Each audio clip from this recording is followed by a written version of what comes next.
কবিতার নাম কুল্লু নাফসিন জায়কাতুল মাউত। আজকাল কোথাও কোনো মৃত্যু সংবাদ শুনলে আমি মনে মনে অঙ্ক কষতে বসে পড়ি। মৃত্যুর জন্ম তারিখ থেকে মৃত্যু তারিখ বিয়োগ করে দেখি ক বছর বাঁচল মানুষটা।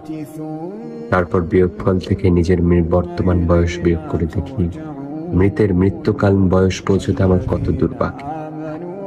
ঠিক তখনই দূরবর্তী মসজিদের মাইকে আরো একটি মৃত্যুর সংবাদ ভেসে আসে। হয়তো এমন কেউ যার মৃত্যুকালীন বয়স আমার বর্তমান বয়সের অর্ধেক কিংবা তার চেয়েও কম। আমি তখন অঙ্ক ভুলে যাই জাগতিক জড়তার হিসাব। ভাবতে থাকি যে কোনো মূল্যেই হোক বয়স না মানা মৃত্যুর সাথে গড়ে তুলবার ভাব, যদিও জীবনের সাথে বিচ্ছেদ যার চিরচারিত স্বভাব। দিবসের কোলাহল শেষে রাত্রির পথ ধরে হেঁটে এসে দেখি ভেজানো কপাট জুড়ে ঝুলে আছে তালা। কখন কোথায় মৃত্যু সে বলে, আহা জীবন তুমি তো হেরে গেলা।